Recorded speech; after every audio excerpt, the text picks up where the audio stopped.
Hello viewers, the question is Gopi buys a fish from a shop for his aquarium. The shopkeeper takes out one fish at random from a tank containing 5 male fish and 8 female fish. What is the probability that the fish taken out is a male fish? तो यहाँ एक problem पूछी गई, इसमें कहा गया है कि एक पर्सन है, उसे अपने एक्वेरियम के लिए एक फ़िश परचेज़ करनी है। वो शॉप पे पहुंचता है तो जो शॉपकीपर जो है वन फिश एट रैंडम जो है वो निकालती है, जिसमें कि 5 मेल फिश हैं और 8 फीमेल फिश हैं, जैसा कि इस डायग्राम में शो किया गया है। पूछा गया है what is the probability that the fish taken out is a male fish. तो जो पिक की गई फिश वो मेल फिश होगी, इस बात की प्रोबेबिलिटी क्या होगी? So the probability of male fish ये बराबर होगी टोटल मेल फिश, टोटल उस कंटेनर में कितनी मेल फिश हैं अपॉन द टोटल फिश, यानी कि मेल प्लस फीमेल फिश जो टोटल हैं वो कितनी है। तो टोटल मेल फिश हैं यहाँ पे 5, सो 5, और टोटल फिश हैं 5 प्लस 8 विच इज 13। सो यहाँ पे जो प्रोबेबिलिटी होगी कि अगर एक फिश को पिक आउट किया जाए फ्रॉम दिस कंटेनर, तो उसके मेल होने की प्रोबेबिलिटी होगी, मेल फिश होने की प्रोबेबिलिटी होगी 5/13। तो ये इसका आंसर हो जाएगा। Next problem, a game of chance consists of spinning an arrow which comes to rest pointing at one of the numbers 1, 2, 3, 4, 5, 6, 7, 8. So this is the diagram, and these are equally likely outcomes. What is the probability that it will point at part 1 8, part 2 an odd number, part 3 a number greater than 2, and part 4 a number less than 9? तो यहाँ एक game of chance खेला जाना है, जो कि एक particular wheel को रोटेट करके एरो उसका कहाँ पे रुकता है ये देखते हुए खेला जाना है। तो इस बात की प्रोबेबिलिटी क्या होगी कि जब व्हील को घुमा के छोड़ दिया जाए और जब वो रुकेगा तो एरो अगर पॉइंट करेगा, पहले केस में कहा गया है कि 8 को पॉइंट करे, इस बात की प्रोबेबिलिटी क्या होगी? तो यहाँ पे पूरे के पूरे 360 डिग्री यानी पूरे सर्कुलर डिस्क को 8 सेक्शंस में डिवाइड किया गया है। इक्वली लाइकली इवेंट कहे गए हैं, आउटकम्स कहे गए हैं। पॉइंटर अगर इनमें से किसी भी सेक्शन में आ जाता है तो यहाँ पे टोटल आउटकम्स हैं 8, और 8 जो है उनमें से एक आउटकम है। तो हम कहेंगे द प्रोबेबिलिटी ऑफ कमिंग 8 ये बराबर होगी। अब ये 8 जो सेक्टर जहाँ पे जिस सेक्टर में शो किया गया है वो टोटल 8 में से एक है, तो इसलिए इसे हम यहाँ लिखेंगे 1 because it is one of the sector. So 1 divided by total sectors अगर हम देखें, टोटल सेक्शंस देखें इसके, तो टोटल 8 सेक्शंस हैं। तो हम कहेंगे the probability of coming 8 is 1/8। इस तरह से ये पहले पार्ट का आंसर हो जाएगा। दूसरे पार्ट में पूछा गया कि ऑड नंबर पे ये एरो रुके, इस बात की प्रोबेबिलिटी क्या है? तो पॉसिबल आउटकम्स को अगर हम लिखते हैं 1, 2, 3, 4, 5, 6, 7 एंड 8, तो इसमें जो ऑड नंबर्स हैं वो है 1, 3, 5, 7। तो अगर हम कहें कि ऑड नंबर आने की प्रोबेबिलिटी क्या होगी, तो ऑड नंबर आने की प्रोबेबिलिटी होगी टोटल 4, क्योंकि 1, 3, 5, 7 ऐसे 4 आउटकम्स हैं और टोटल आउटकम्स हैं 8, तो 4/8। तो ये वैल्यू हो जाएगी 1/2। 4 से हम कट करेंगे, 4 1 4 एंड 4 2 8, तो इस बात की प्रोबेबिलिटी होगी 1/2 की ऑड नंबर आए। तीसरे पार्ट में पूछा गया है कि कोई नंबर 2 से ज़्यादा है, इस बात की प्रोबेबिलिटी क्या होगी? तो जैसे कि हमारे नंबर हैं 1, 2, 3, 4, 5, 6, 7 एंड 8, तो 2 से ज़्यादा जो नंबर्स हैं वो हैं 3, 4, 5, 6, 7 एंड 8। तो ऐसे टोटल 6 नंबर्स हैं, तो probability of a number greater than 2, ये जो निकल के आएगी, ये निकल के आएगी total 6 outcomes divide by total outcomes, यानी 6/8, तो ये वैल्यू आ जाती है 3/4। तो इस बात की प्रोबेबिलिटी होगी 3/4 कि कोई नंबर जो है वो 2 से ग्रेटर आ जाए। फोर्थ पार्ट में कहा गया है कि what is the probability of coming a number less than 9? 9 से छोटा नंबर आने की प्रोबेबिलिटी क्या होगी? तो जैसे कि हम देख रहे हैं कि सारे ही नंबर्स जो यहाँ पे हैं इस व्हील के ऊपर जो सेक्शंस हैं वो 1 से छोटे ही हैं, तो probability of a number which is less than 9 ये बराबर होगी 1 के, क्योंकि कोई ना कोई नंबर जो भी आएगा एरो, जिस भी नंबर जिस भी सेक्शन को पॉइंट करेगा वो हमेशा वो 9 से छोटा ही होगा हमेशा। तो एक श्योर इवेंट हो गई है, तो इस केस में हम कहेंगे this is the probability is 1, तो इसका आंसर होगा 1। Next question, a die is thrown once, find the probability of getting a prime number in part 1, part 2 a number lying between 2 and 6, and part 3 an odd number। तो यहाँ पे अगर कोई die को throw किया जाए तो उसमें जो पॉसिबल आउटकम्स होते हैं वो होते हैं 1 2 3 4 5 एंड 6। तो ये पॉसिबल आउटकम्स होते हैं। प्राइम नंबर्स की अगर हम बात करें तो प्राइम नंबर इसमें है 2, प्राइम नंबर है इसमें 3 और प्राइम नंबर है इसमें 5, तो टोटल ऐसे 3 प्राइम नंबर्स हैं। तो हम कहेंगे probability of getting a prime number is equal to the count of the prime numbers. Count की बात करें तो फर्स्ट सेकंड थर्ड, तो टोटल काउंट इनकी कितनी है 3 है। और टोटल ये नंबर्स कितने हैं, टोटल डाई के जो फेसेस हैं उन पे जो नंबर्स हैं वो टोटल 6 हैं, तो 3/6। तो हम कहेंगे यहाँ पे 3/6 इसे 3 से कट करेंगे, 3 जे बन 3 एंड 3 2 जा 6, तो ये वैल्यू आ जाती है 1/2। तो ये पहले पार्ट का आंसर हो जाता है। दूसरे पार्ट में कहा गया है कि इस बात की प्रोबेबिलिटी क्या होगी कि डाई को थ्रो किया जाए और नंबर उसमें 2 और 6 के बिटवीन आए। तो 2 और 6 के बिटवीन आए तो सबसे पहले हम नंबर लिख लेते हैं 1 2 3 4 5 6। तो ऐसे टोटल 6 आउटकम्स हैं। अब यहाँ पे 2 और 6 के बीच में जो आने वाले नंबर हैं वो हैं 3 4 5। तो ऐसे टोटल काउंट में अगर हम बात करें ऐसे टोटल 3 नंबर्स हैं। तो probability of a number which is greater than 2 and which is less than 6, तो ये प्रोबेबिलिटी हो जाएगी 3/6। क्योंकि काउंट में अगर हम गिन के अगर हम देखते हैं तो टोटल ऐसे 3 नंबर्स आते हैं, 3 4 एंड 5, तो टोटल ऐसे 3 नंबर्स हैं। अब इसे 3 से फिर कट किया हमने, 3 1 जा 3 एंड 3 2 जा 6, तो ये वैल्यू आती है 1/2। तो ये दूसरे पार्ट का आंसर हो जाता है। तीसरे पार्ट में कहा गया है कि इस बात की क्या प्रोबेबिलिटी होगी कि डाई को थ्रो किया जाए एक बार और उसमें ऑड नंबर आए। तो डाई पे जो नंबर्स हैं वो हैं 1 2 3 4 5 एंड 6, इसके फेसेस पे नंबर है। अब इसमें ऑड नंबर कौन कौन से हैं, 1 है, 3 है, 5 है। तो ऐसे टोटल 3 नंबर्स हैं जो कि ऑड हैं।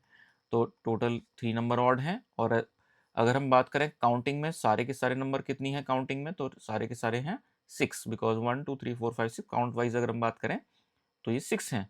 सो 3/6, तो ये वैल्यू आ जाती है 1/2। तो ऑड नंबर आने की प्रोबेबिलिटी डाई पे वो भी 1/2 होगी।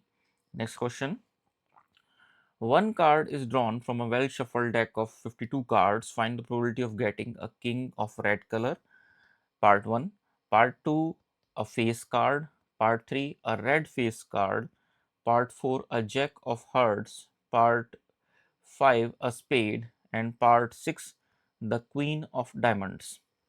तो यहाँ पे कार्ड गेम जो है उसके बारे में बात की गई है। 52 कार्ड्स टोटल होते हैं कार्ड गेम में और उनको अच्छी तरह से शफल किया गया है। प्रोबेबिलिटी पूछी गई है पहले पार्ट में कि किंग ऑफ रेड कलर, इस बात की क्या प्रोबेबिलिटी होगी। तो हमें पता है कि टोटल 52 कार्ड्स जो होते हैं, 52 कार्ड्स उसमें से टोटल 26 रेड कलर के होते हैं और 26 ब्लैक कलर के होते हैं। अब यहाँ पे अगर हम बात करें किंग की, तो हर एक टोटल 4 टाइप्स के कार्ड्स होते हैं और उनमें से अगर हम बात करें कि रेड किंग, तो टोटल रेड किंग है 2 रेड किंग होते हैं। अ, इसी तरह से 2 ब्लैक किंग्स होते हैं। तो इस बात की क्या प्रोबेबिलिटी होगी कि किंग जो है वो रेड कलर का हो। तो इस बात की प्रोबेबिलिटी दैट रेड किंग, तो वो बराबर हो जाएगा total number of red Kings present in the deck of card. तो ऐसे टोटल 2 कार्ड्स होते हैं जिनमें रेड कलर के किंग होते हैं, divide by total number of cards जो कि होते हैं 52। तो 2 से हमने 52 को कट किया तो ये वैल्यू आ जाती है 26। So this comes out to be 1/26। तो पहले पार्ट का आंसर हो जाएगा 1/26। सेकेंड पार्ट में कहा गया है कि face card, total face cards जो हैं कितने होंगे, इस बात की प्रोबेबिलिटी पूछी गई है। तो अगर हम बात करें फेस कार्ड्स की, तो total number of face cards जो होते हैं वो होते हैं 6। Total number of face cards जो है वो होते हैं हमारे 6 इन काउंट। अगर हम काउंट वाइज बात करें तो टोटल 6 कार्ड्स होते हैं। तो इसमें हम लिखेंगे probability of a face card, probability of a face card. तो टोटल कार्ड्स है हमारे 52, टोटल कार्ड्स का काउंट है हमारा 52। और इसमें अगर हम बात करें फेस कार्ड्स की, तो टोटल फेस कार्ड्स जो होते हैं वो होते हैं 12। टोटल फेस कार्ड्स 12 होते हैं। एक्चुअली यहाँ पे फेस कार्ड जो होते हैं, पहला होता है किंग, दूसरा होता है क्वीन, और तीसरा होता है जैक। और टोटल 4 टाइप के कार्ड्स होते हैं, 13 के सेगमेंट्स में बटे हुए होते हैं। और इसमें अगर हम बात करें फेस कार्ड्स की, तो हर एक में 3 3 हो गए। सो 3 एक सेक्शन में, 3 दूसरे सेक्शन में, 3 तीसरे सेक्शन में, और 3 ही चौथे सेक्शन में। तो यहाँ पे टोटल फेस कार्ड्स होते हैं 12। तो ये वैल्यू हो जाएगी 12/52। इसको हम कट कर सकते हैं 4 से। 4 3 जा 12 एंड 4 1 जा 4, बचा 1, 1 2 12, 4 3 जा 12। सो 3/13 ये आती है probability of having a face card. अगर कोई भी कार्ड जो है वो ड्रॉ किया जाए, निकाला जाए, तो उसमें फेस कार्ड आने की प्रोबेबिलिटी होगी 3/13। फिर पूछा गया है कि रेड फेस कार्ड होने की प्रोबेबिलिटी क्या होगी। तो रेड फेस कार्ड होने की प्रोबेबिलिटी अगर हमें निकालनी हो, तो जैसा कहा गया है टोटल 12 फेस कार्ड्स होते हैं। उन 12 में से 6 रेड होते हैं, 6 रेड फेस कार्ड होते हैं, और 6 ही ब्लैक फेस कार्ड्स होते हैं, ब्लैक फेस कार्ड्स होते हैं। तो इस बात की प्रोबेबिलिटी की कोई कार्ड अगर उससे ड्रॉ किया जाए, उसके रेड फेस कार्ड होने की प्रोबेबिलिटी अगर निकाली जाए, तो होगी 6/52। तो इसको हम 2 से कट कर सकते हैं, 2 3 जा 6, और ये आ जाएगा 26। सो 3/26 इसका आंसर आ जाएगा, 3/26, कि कोई भी कार्ड को जो ड्रॉ किया जाए और वो रेड कलर का फेस कार्ड हो। फोर्थ पार्ट देखते हैं, द जैक ऑफ हार्ट्स। यहाँ पे डिफरेंट टाइप के होते हैं कार्ड्स। फॉर एग्जांपल डायमंड है, हार्ट है, स्पेड है। तो इस तरह से, तो अगर हार्ट में देखा जाए, टोटल 3 फेस कार्ड होते हैं। एक किंग होता है, एक क्वीन होता है, और एक जैक होता है। तो जैक ऑफ हार्ट केवल एक ही टाइप का होगा। तो यहाँ पे हम लिखेंगे probability of jack of heart अगर हमें निकालनी हो, तो टोटल होते कितने हैं? टोटल होते हैं 1। टोटल 1 जैक ऑफ हार्ट होता है पूरे 52 कार्ड्स के अंदर।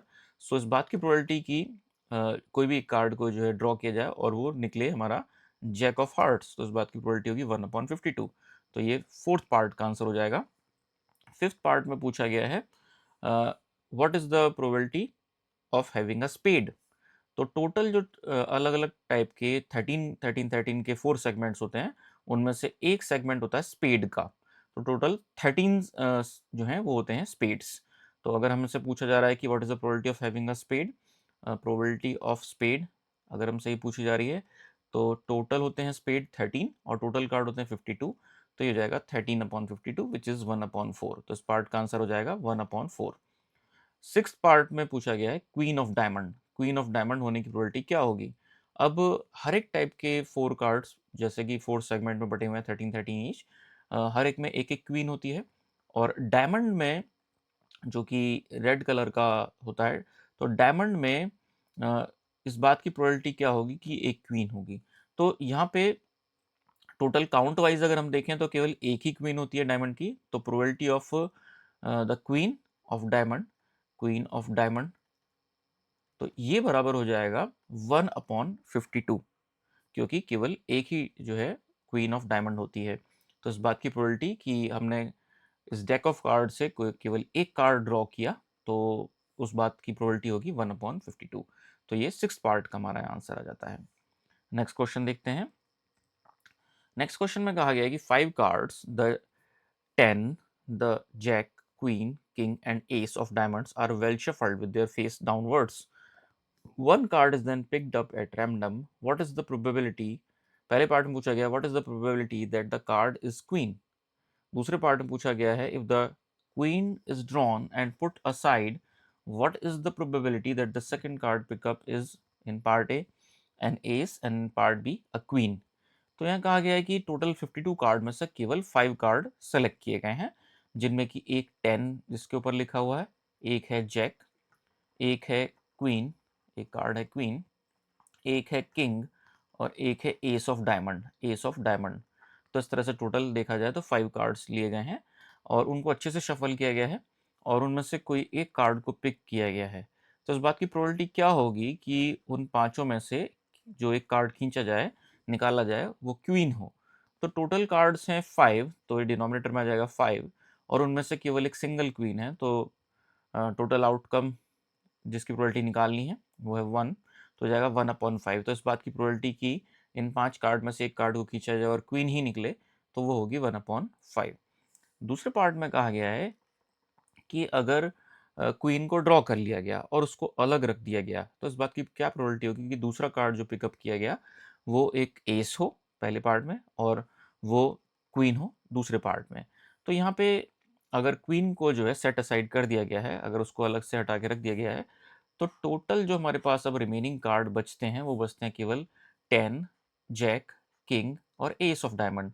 तो यहाँ पे इस बात की प्रोबेबिलिटी क्या होगी कि कार्ड को पिक किया जाए इन 4 में से, क्योंकि क्वीन को अलग हटा के रख दिया गया है। तो इन 4 कार्ड्स में से कोई भी एक कार्ड को खींचा जाए, उसे ड्रॉ किया जाए और उसका एस होने की प्रोबेबिलिटी क्या होगी? तो टोटल कार्ड अब रह गए हैं 4 और उनमें से केवल एक ही एस है, तो हम लिखेंगे 1/4। तो इस बात की प्रोबेबिलिटी हो जाएगी 1/4 कि जो दूसरा कार्ड को जो है खींचा जाए और वो निकले एस ऑफ डायमंड, तो होगा एस ऑफ डायमंड। इस बात की प्रोबेबिलिटी हो जाएगी 1/4। बी पार्ट में कहा गया है कि उसके क्वीन होने की प्रोबेबिलिटी क्या होगी। अब क्योंकि हमने क्वीन को पहले से ही इन 5 कार्ड्स में से अलग हटा के रख दिया है, तो अब और टोटल रिमेनिंग कार्ड जो बच रहे हैं वो बच रहे हैं 10, जैक, किंग और एस ऑफ डायमंड। तो क्वीन तो जो है वो अलग हटा दी गई है, तो इस बात की प्रोबेबिलिटी की जो है क्वीन को हटाने के बाद जो है फिर कोई कार्ड सेलेक्ट किया जाए और क्वीन होने की प्रोबेबिलिटी की अगर बात की जाए, तो क्योंकि क्वीन हटाई जा चुकी है, किंग की क्वीन वाला कार्ड हटाया जा चुका है, तो इसलिए इसकी प्रोबेबिलिटी हो जाएगी 0/4, क्योंकि क्वीन उन 4 कार्ड्स में से प्रेजेंट नहीं है। तो एक तरह से इम्पॉसिबल इवेंट हो जाएगा और इसकी प्रोबेबिलिटी हो जाएगी 0। तो इस तरह से ये इसके बी पार्ट का आंसर हो जाता है। So hope you understand the explanation. Thank you.